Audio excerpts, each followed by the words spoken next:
His fascination with the nature of belief systems started when he was a young man, haunted by the threat of nuclear annihilation during the Cold War. I was trying to solve this terrible puzzle that confronted me and many other people about how it was that human beings got themselves in such a tangle about what they believed.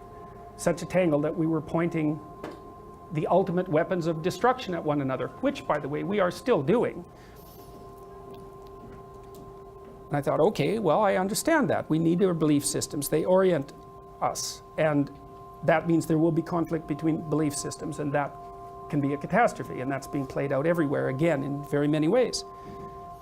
What's the solution to that? Well, one possibility is there's no solution. It's just mayhem all the way around. Could be the case.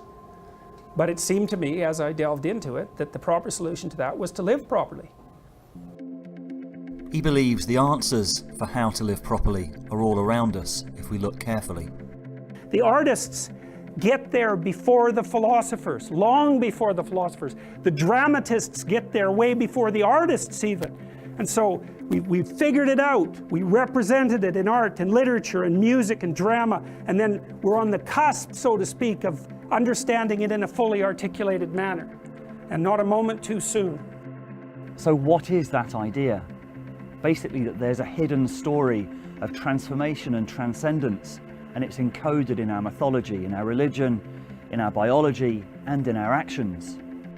Peterson is reviving the thought of Carl Jung, the renegade psychologist who delved deeply into the human subconscious to develop the theory of archetypes, universal patterns of being such as the Divine Mother or the hero, shared by all in the collective unconscious. The way it looks to me is that we embody a lot of information in our action, right? And our action has developed as a consequence of imitating other people.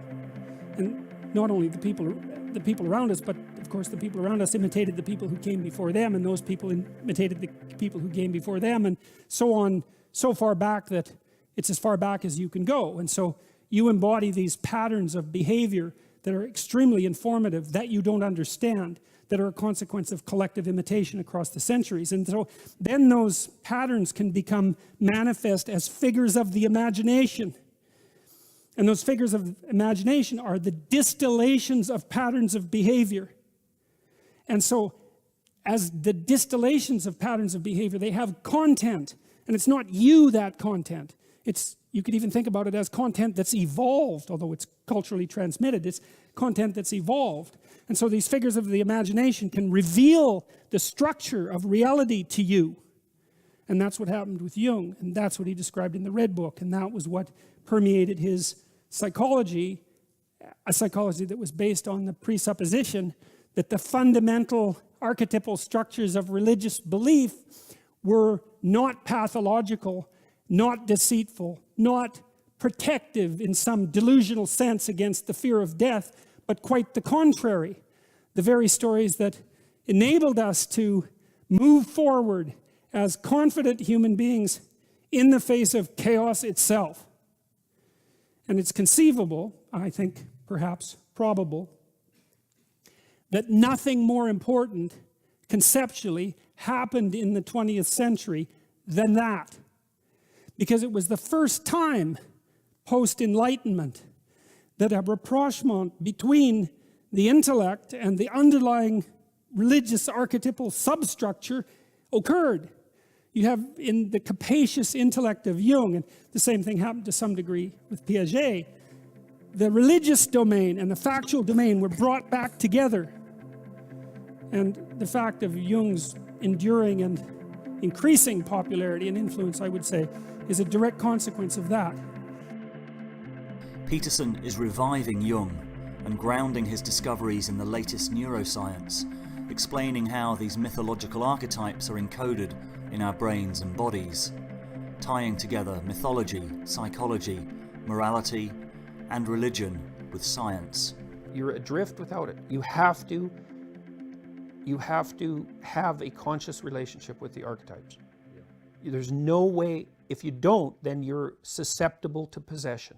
That's basically, or to despair. Yeah.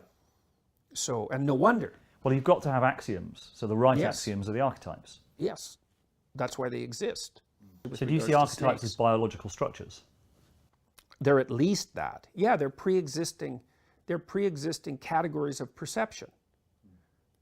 In the Kantian sense, that's a good way of thinking about it, is that, you know, the pure empiricist thinks that you get all your information from the outside world, right? But that's not true, because you bring an a priori interpretive framework to the world. And that's instantiated biologically, but then it's also enculturated. So separating the archetype from the underlying biological reality isn't easy. So you have the snake, you have the propensity to perceive reptilian predators. The manner in which those things are represented in the culture fill those holes, essentially. And so that can In the take same a way as the variety of language different instinct forms. fills Yeah, in that's the- right, exactly. yeah. It's the same thing. It's the same thing. Like the archetypes are manifestations of the universal grammar of emotion and motivation. That's a good way of thinking about it. Now, they may be more than that. Peterson thinks we have to recover these timeless truths, but most of all, the idea of transcendental truth itself, the Logos. There's a principle at the heart of Western civilization, and it's older than Christianity, and it's older than Judaism, although both Judaism and Christianity developed it to a great degree. It's the idea of the Logos. And the Logos is also the root word of logic. But Logos means something like coherent, interpersonal communication of the truth. And from an archetypal perspective, it's the action of the Logos that extracts order from chaos. It's the fundamental proposition of Western culture. And we've lost it, and we will not survive without it. The West will die without the rebirth of the Logos, because the West is that. So with that gone, it's gone. And we've seen what's arisen to replace it. Well, there's fascism, there's communism, and then there's the New Age mess, because it's a mess. And most of it's wish fulfillment and fantasy and inability to, there's creativity in it, but there's no capacity to edit whatsoever. There's no coherence. And so that stuff's so weak that anyone with any commitment can just push it aside. And there's no justification for the Marxism or for the fascism. It's like, we already had that experiment. Could you describe what you mean by the rebirth of the Logos then, in that context? Well, it's part of it is taking voluntary responsibility for the appalling conditions of your life, essentially, that you're a suffering creature that's mortal, right? And that you're the locus of evil, both of those things. And that it's your response, that your life is about responsibility, and it's your responsibility to voluntarily accept that, and then to do what you can about it. Even though it's, in some sense, you know, it's an enterprise doomed to failure in some sense, because you're going to die, and the world is a carnage, a place of carnage. But that you can accept that. And if you can't accept it, then what that means is that you're not integrated enough. Because if you're integrated enough, then you can accept it. It's like the test of the integration. So your character isn't forged sufficiently if you cannot tolerate that. And it's not like it's an easy thing to tolerate. Often what people do is they just don't think about it. They just push it out of their mind. And no wonder.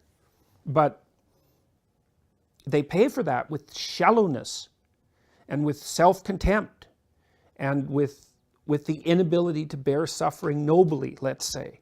There's a call to nobility in the idea of imitation of the Logos, but it's more than that. It's a call to something of, well, the hypothesis is it's a call to something of cosmic significance. And I don't think that we have any right to assume that that idea is wrong. We don't understand our place in the cosmos. And you know, if you base your analysis on size, physical size, well, there are bigger things than us. But that's not a reasonable yardstick. There isn't anything that's more complex than us, not that we know of. So why not use that as a marker? Peterson is often characterised as a religious conservative, but the core of his message has echoes of a radical belief that organised Christianity has fought against for generations, often called the Gnostic heresy, the idea that we can become like Jesus.